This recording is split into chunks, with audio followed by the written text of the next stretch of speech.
অনেক দিনের অপেক্ষার সময় আজ আমাদের শেষ হলো। আমার স্কুল লাইফের এক ক্লোজ ফ্রেন্ড আজ আমার বাসায় আসবে। হঠাৎ করেই আমার ফ্রেন্ড আমাকে ফোন দিয়েছে যে আমি অফিসের কাজে তোদের বাসার ওদিকে আসছি, তো আজই তোদের বাসায় আসতে চাচ্ছি। অনেক দিন ধরেই দুজন দুজনকে বলতেছিলাম যে বাসায় আসার জন্য, কিন্তু কিছুতেই সময় হয়ে উঠতেছিল না। কয়েকদিন ধরে আমার শরীরটাও খুব খারাপ যাচ্ছে, কিছুই কেন যেন ভালো লাগছে না। তাই রাবেয়াকে বলতেছিলাম আজ ঝাল ঝাল করে খিচুড়ি খাবো। রাবেয়াও বলা মাত্র খুবই খুশি হয়ে গিয়েছে, কারণ ও মাঝে মাঝে ঝাল খেতে চায়, আমি ওকে ঝাল খেতে দেই না। আর যেহেতু আমার শরীরটা খারাপ ছিল, এর জন্য তাড়াহুড়া করে তাড়াতাড়ি আমি রান্নাঘরে চলে গেলাম। ভাবলাম আজ কি যে করতে পারবো আর না পারবো। স্কুলে আমরা 4-5 জন ক্লোজ ফ্রেন্ড ছিলাম। স্কুলের বিষয়ে যে কোনো কাজে আমরা বেশিরভাগই কেউ কাউকে ছাড়া করতাম না। এখন বড় কেউ বাসায় ছিলও না, তাই বাসায় যা কিছু ছিল তাই দিয়ে আমি রান্না শুরু করলাম। আমার ফ্রেন্ড পোলাও জাতীয় কোনো খাবার পছন্দই করে না, তারপরও আমি ভাবলাম পোলাও ভাত সবকিছুই করবো, ওর যেটা ভালো লাগে ও সেটাই খাবে। তাই প্রথমে আমি বেগুন ভাজিই বসিয়ে দিলাম। বেগুন রেখে একটু ঘর গোছাতে গিয়েছি, আর এসে দেখি বেগুন অনেকটা পুড়ে গিয়েছে।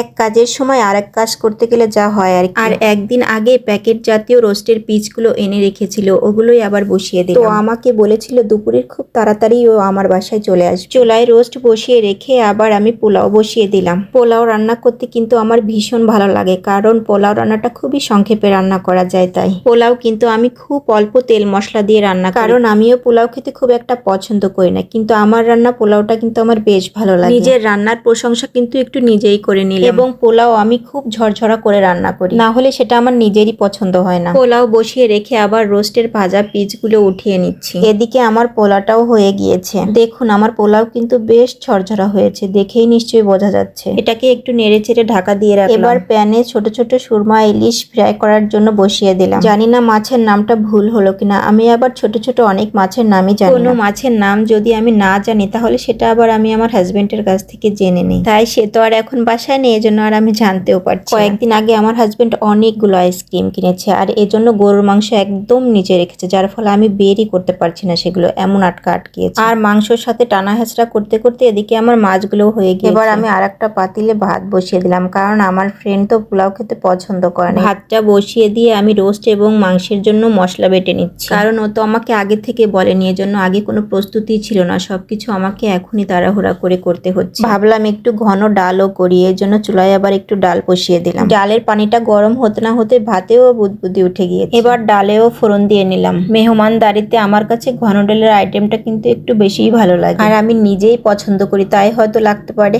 এবার সেই ভেজে রাখা রোস্টের পিসগুলোকে রান্না করব। রোস্টের মশলাটা গুলিয়ে দিলে ভালো হতো, কিন্তু ভুলক্রমে তাড়াতাড়ি করতে গিয়ে শুকনাটাই ঢেলে দিয়েছি, তাই মশলার ভিতরে তাড়াতাড়ি পানি দিয়ে গুলিয়ে নিলাম। যাই হোক, এবার প্রায় হয়ে গিয়েছে আমার মজাদার রোস্ট। আর এর মধ্য দিয়ে আমার ফ্রেন্ড আমাকে ফোন দিয়েছে, ও নাকি নিচে চলে এসেছে। এই কথা শুনে তাড়াতাড়ি আমার মেয়েদেরকে আমি নিচে নামিয়ে দিলাম। অনেকদিন পর দুজনকে দেখে যেন দুজনের মনটা একবারে ভরে গিয়েছে। আমি খাবার টেবিলে বসার জন্য ওকে বলছিলাম, আর ও আমাকে বলতেছিল যে অফিসের কাজে ও যেখানে এসেছে সেখান থেকে নাকি ওকে জোর করে খাইয়ে দিয়েছে, ও আমার বাসায় এসে খাবে, কিন্তু তারা একবারেই সেটা শুনেনি। ওর অফিসের একজন লোক আমার বাসায় এসেছিল, আর আমার ছোট মেয়ে ভেবেছে ওটাই ওর হাজবেন্ড, তাই বলতেছিল আন্টি তোমার হাজবেন্ড কই গেল, আর সেটা বলেই ও হাসতেছিল। আর আমাদের বাসায় যদি কেউ আসে তাহলে আমার মেয়েরা যে কত খুশি হয় সেটা আপনারা জানেন না। খাবার টেবিলে বসেই আমরা অনেক গল্প করলাম। স্কুল জীবনের এই ফ্রেন্ডগুলোর উপর কি যে একটা মায়া, সেটা বলে বোঝাতে পারবো না। আমাদের গল্প কি আর 1-2 ঘন্টায় শেষ হয়? নিচ থেকে ওর যাওয়ার জন্য কল দিচ্ছিল বারবার, কিছুতে যেতে দিতে মন চাইছিল না ওকে, তারপরও ওকে যেতে হবে, কারণ ও অফিসের গাড়িতে এসেছিল, ওই গাড়িতেই আবার ওকে ফিরে যেতে হবে। যাই হোক, সবাই মিলে আমরা খাওয়া দাওয়া করলাম, এবং খাওয়া দাওয়া শেষ করে কিছু ছবি তোলার পরেই ও